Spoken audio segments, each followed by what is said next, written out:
and welcome to our STEM class. Mr. Dowd here. Hope everyone's having a fantastic day. It's Wednesday, so it's hump day, yeah.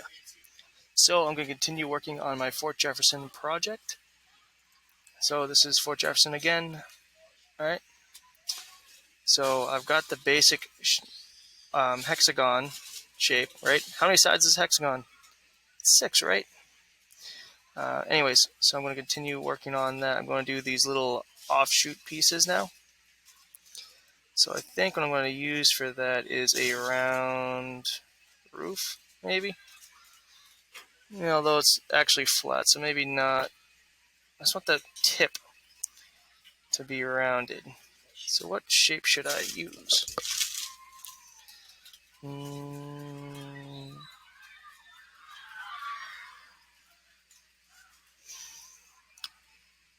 I think I'm just going to use a box shape, and then I'm going to put a parabola with it. So I'm going to rotate that parabola down. From the top view now, let's get these in, kind of like that. So what is the thickness of this? It's 20, so let's make this one also, oh, it is 20. Let's line these up in the middle, just like that. I want to kind of extend this. Let's try to do that again. Yeah, never mind. I'm not going to do the parabola. I'll just leave it as a box shape with a point. So, a wedge? Yeah, a wedge could work. Except I want the wedge to be kind of facing the other way. So let's rotate that 100. I think it's 135 degrees. Does that look flat? Oop, where'd that go?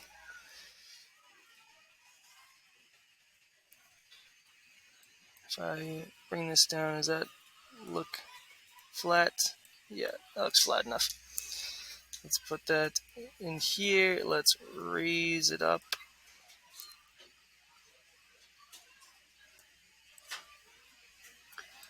Actually, I need to rotate it to this axis now. So 90 degrees. Cool. So let's make this shape. It's not an arrowhead. It's more of just a point, it looks like. So let's just make this into, I think it was 20. Cool. And let's line these up again.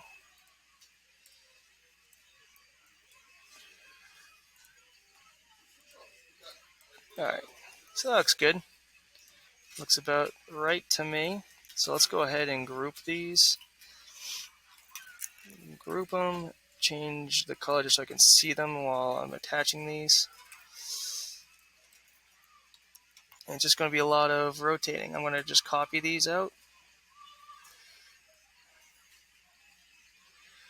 So it's like that. How does that look? How tall is this? This is 20, so this should also be 20. Cool. So let's go ahead and copy this, repeat it, and bring it over. It's probably about like that. So I want this corner to match up with that. That is the goal.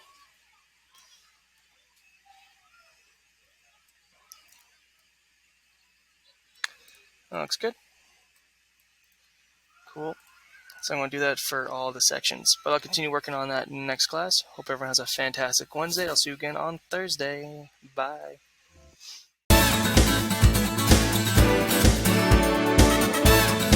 Alright, kiddos, we have more meal prep going on here. This is lunch. Not for me, for my husband. He works outside sometimes, so he always has usually a big lunch. Because he's a guy. So, I put mayonnaise on half of the bread, and I'm going to make roast beef sandwiches for him to take. And then I'm just going to add chips with it or whatever in the snack drawer.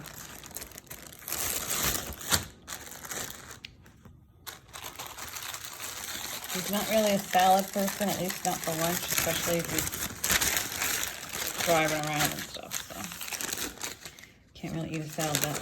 So I'm just gonna take some roast beef. Now I'm not really a roast beef person, but he likes it. So.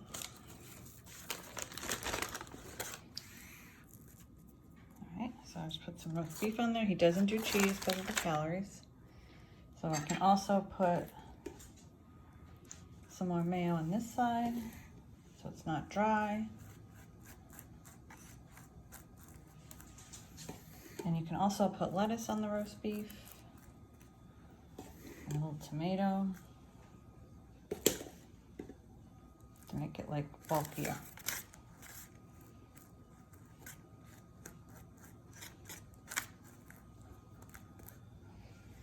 All right, so now I'm going to put it all together. I didn't do lettuce and tomato because I don't have, well, I have lettuce, but I don't have tomatoes. So. All right, so now I'm gonna put it in a little baggie. And this meal prep is for his lunch.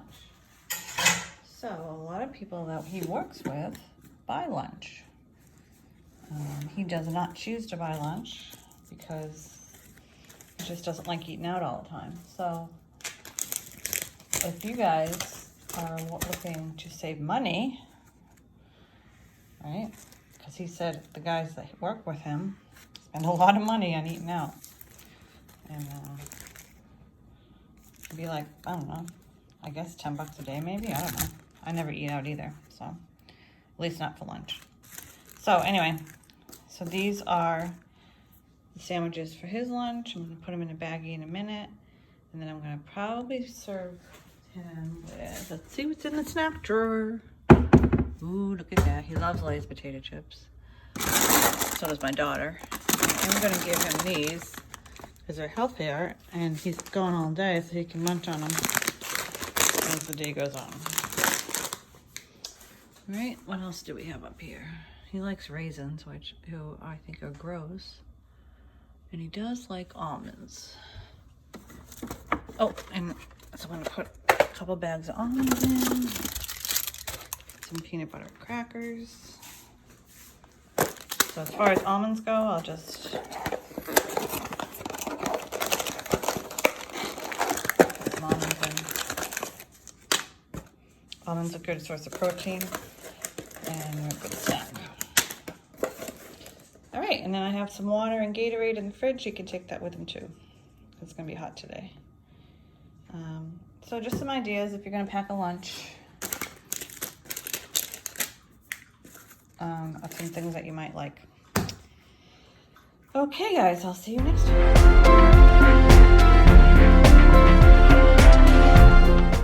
Hey Gators, welcome back to Language and Play. All right, we're gonna start our last big project of the year. Hopefully, some of you or most of you have heard of the musical Hamilton.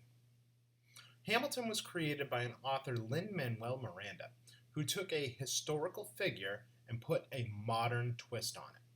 All right, this particular show, Hamilton, is a show that shows Alexander Hamilton, and it is in the style of rap in a musical.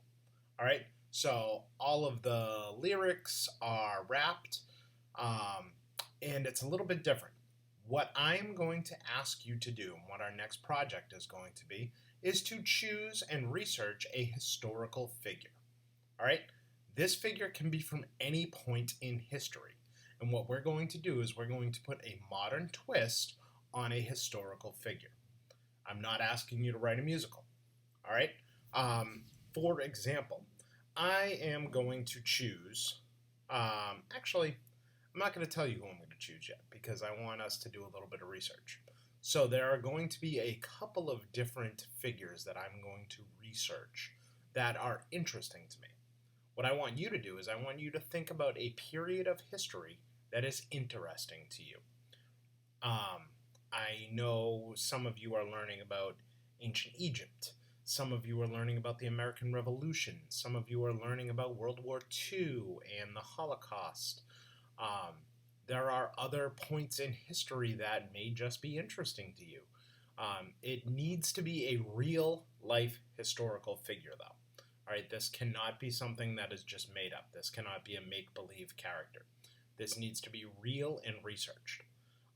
So what I'm going to ask you to do is I'm going to ask you to spend a little bit of time today researching a historical figure. So, for example, I am going to be researching the following characters just to see if they pique my interest. One is going to be Vlad Tepes. Vlad Tepes was a prince of Romania, specifically Transylvania, and legend says that this real-life character became Count Dracula. All right, the story of the vampire. Another historical figure that fascinates me would be the Roman Emperor Caesar. All right, Julius Caesar was a Roman emperor at the beginning of the Roman Empire, and I really am fascinated by him. Another character I'm going to be researching is Pharaoh Ramses II. All right, those are three just off the top of my head that I'm going to be looking into. So what I want you to do is I want you to research a couple of different periods of history and think about some characters that you think might be interesting to make the focus of your next play. All right, tomorrow we're going to kind of look at our brainstorming list and see what we came up with. All right, Gators, can't wait to see what you come up with. Keep up the good work. See you tomorrow.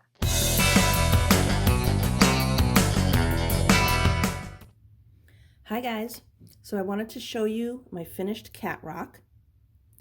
So after I was totally done painting the rock, I sprayed it with that gloss finish that I was telling you guys about.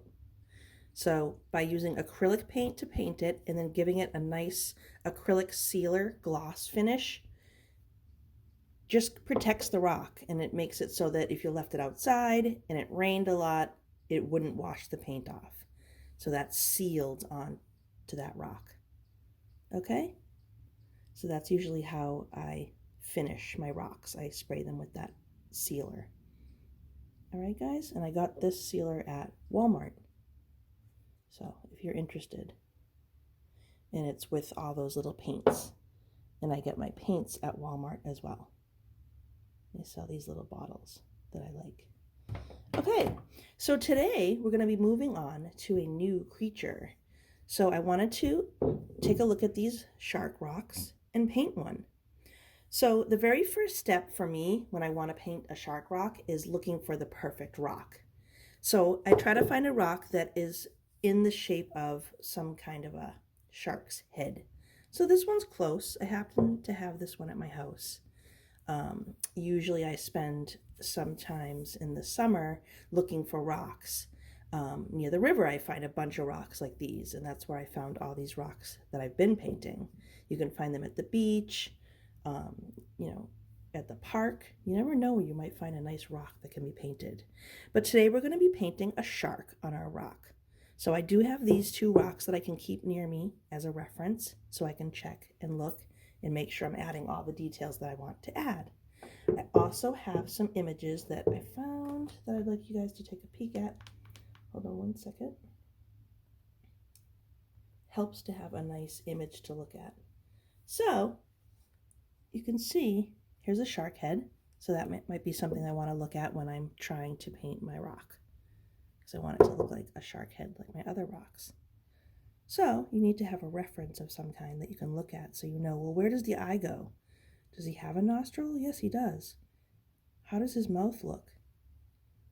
So those are some things that I need to think about when I'm designing my shark rock. Here's someone painted this on a rock, just like we're gonna do. I like to make my shark's mouth be opened a little bit more. All right, here's another one. Somebody made this on a rock. It's not mine. Look at that. So I found this when I was searching up for sharks painted on rocks. This is a giant rock at a beach near India or in India, and an artist made it look like a shark. I thought that was really cool. That is painted onto a big giant rock at the beach. Pretty neat. You could have a lot of fun taking pictures with that. Like pretending like you're swimming away from it and screaming, "Ah, shark!" All right, so like I said, the first step is finding a rock that you want to use. So I'm going to be using this one. And just the way we started this cat one, I'm going to do the same thing. So I painted a base coat or like a primer coat over the surface first. So I want to think about, well, what color do I want to use? I'm probably going to be making my shark be a bluish gray or different kind of shades or values of gray. So I want to start off by mixing up one base color. So what I have so far is I put a little bit of blue, a little bit of black, and a little bit of white. So instead of just grabbing a tube of gray, I wanted to have a little bit of an interesting color. So I'm going to make kind of a bluish gray to start for my base. So I'm just mixing white with a little bit of blue, and just a touch of black is all I'm going to need right now. A little bit more blue. All right, so this is starting to look like what I want my base color to be. That, and maybe I'll do a tiny little bit more bit of blue. Yeah, and I'm using a good sized brush because I'm going to be covering the whole rock, not doing any of my small details right now. Okay, so kind of a bluish gray. So I'm going to grab my rock and I'm going to paint that base coat right on top. And then I can be thinking about, well, how do I want my shark to look? And I can do some sketches on a paper and plan it out a little bit. And then I'll be able to either draw with a pencil directly onto the rock before I paint, or I can just start with painting and don't even draw it first. But I like to do a little sketch first on my rock just to make sure everything's in the right place. All right, so I have my layer of my primer or my base coat first. So I'm going to let that dry. Sometimes I do 2 layers, like I'll do a gray and then maybe like a blue on top of that. But I think I'm just going to leave it as this lightish grayish blue. All right, so I'm going to leave this base coat alone. I'm going to let it dry. And then next time I'll either draw a sketch directly on there or I'll just start painting the shark right on there. All right, guys, so hopefully you can find a rock that's in the shape of kind of like a triangle almost, but looks a little bit like a shark head. I hope you can find something. If not, you can just draw a picture on a paper, and then when you find a rock, you can transfer your drawing onto that rock. Okay, so I have my base coat of acrylic paint. Remember that the acrylic paint will not wash off, so it's good stuff to use. You don't want to use tempera. And next time, we'll be drawing our shark onto the rock or painting it on there.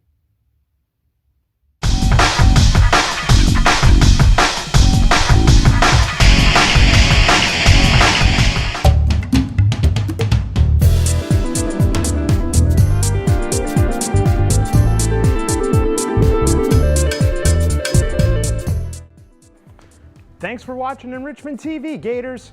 Remember, work hard, be nice, and we'll see you tomorrow.